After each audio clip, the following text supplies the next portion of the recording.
ह्या व्हिडिओमध्ये मी तिखट शेवाची एकदम साधी रेसिपी शेअर केलेली आहे। हा शेव झटपट बनतो आणि याच्यामध्ये एक खास इन्ग्रेडियंट आहे, त्या इन्ग्रेडियंटमुळे हा शेव खूप छान होतो। तर रेसिपी समजण्यासाठी हा व्हिडिओ संपूर्ण बघा।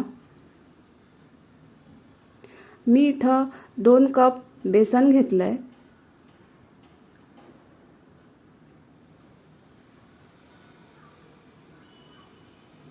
बेसन नीट चाळून घ्यायचं।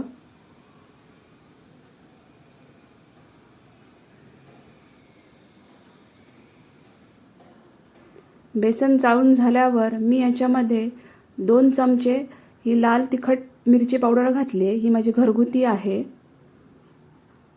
2 चमचे मी रंगासाठी बेडगी मिरची पावडर घातली आहे आणि चवीप्रमाणे मीठ आणि हाच तो सिक्रेट इन्ग्रेडियंट आहे की ज्याच्यामुळे शेव खूप छान होतो। तर याच्यामध्ये मी 1 स्पून हिंग वापरला। हिंगामुळे हा शेव खूप छान लागतो। आता हे सगळं मिश्रण मी व्यवस्थित एकत्र करून घेतलंय।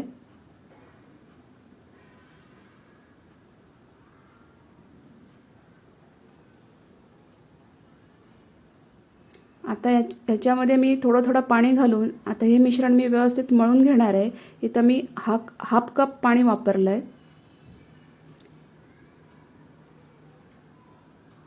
पाणी थोडं घालून हे मिश्रण व्यवस्थित एकत्र करून मळून घ्यायचं।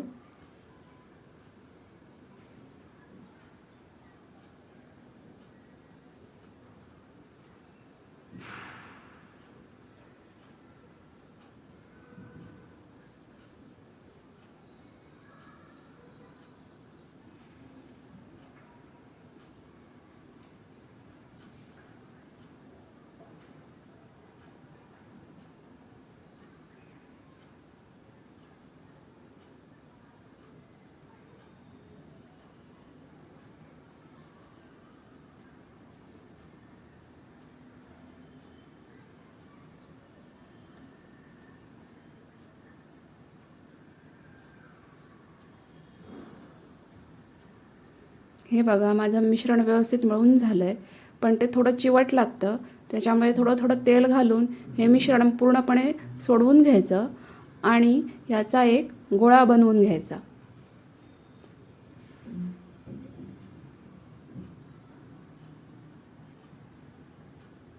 हे बघा माझा गोळा बनवून झालेला आहे। मी व्यवस्थित मिश्रण मळून मस्तपैकी गोळा तयार झालेला आहे। आता ह्या एका गोळ्याचे मी 2 गोळे बनवून घेते। मला इथं हाफ कप पाणी लागलंय। आता या मिश्रणाचे मी 2 लांबट असे गोळे बनवून घेतले।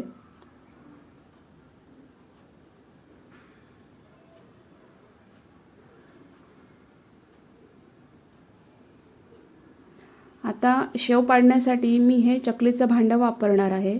त्याच्यामध्ये मी ही शेवाची जाळी वापरणार आहे। जो एकदम बारीक शेव असतो, जाळी असते त्याच्यापेक्षा जरा वरची जाळी मी वापरली आहे। तर त्याला थोडंसं तेल लावून हे भांडं व्यवस्थित तेलाने ग्रीस करून घ्यायचं चकतीला आणि वरच्या भांड्याला पण आतून नीट तेल लावून घ्यायचं।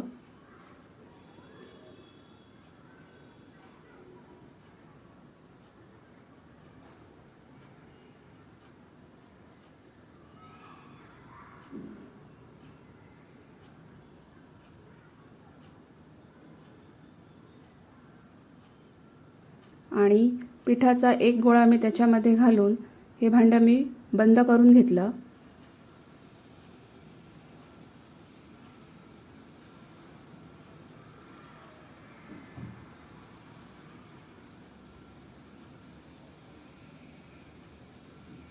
शेव पाडण्यासाठी मी तेल गरम करून घेतलं। नंतर मग गॅसची फ्लेम मीडियम ठेवून हा शेव पाडून घ्यायचा। एक बाजू भाजून झाली की मग परतवून दुसरी बाजू भाजून घ्यायची। गॅस मीडियम टू स्लोच ठेवायचा।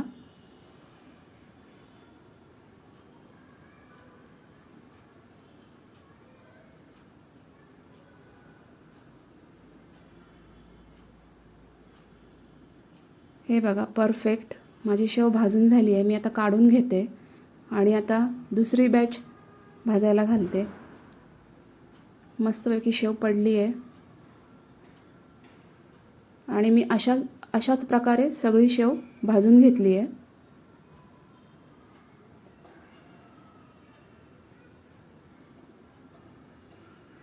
मध्ये मध्ये थोडं प्रेस करायचं म्हणजे मधली बाजू पण शेवाची चांगली भाजून येते.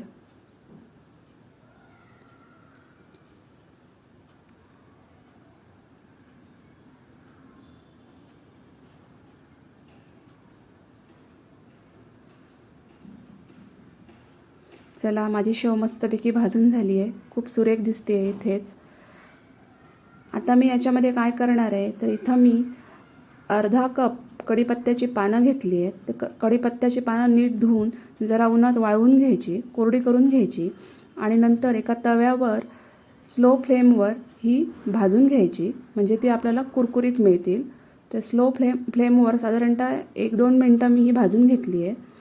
त्यात थोडंसं मी 1 चमचा तेल पण घातलं आहे आणि ही व्यवस्थित मी अशी स्लो फ्लेमवर कुरकुरीत होईपर्यंत भाजून घेतली आहे. कढीपत्ता आता शेव माझी व्यवस्थित मी आता मोडून घेते आहे. शेव मस्तपैकी तयार आहे. हे बघा, मस्तपैकी एकदम कुरकुरीत असा शेव तयार झालेला आहे. तर तो मी आता मोडून मिक्स करून घेते आहे.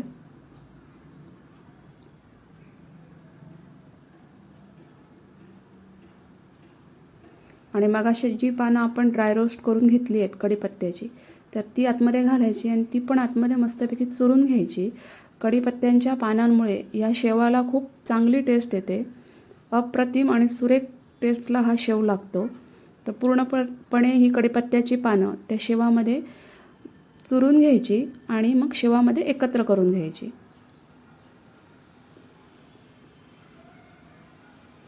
मस्तपैकी माझा हा शेव तयार झालेला आहे. तुम्हाला रेसिपी कशी वाटली ती मला कमेंट्समध्ये नक्की सांगा. ह्या दिवाळीला ही रेसिपी नक्की बनवून बघा. व्हिडिओ आवडला असेल तर त्याला लाईक करा, शेअर करा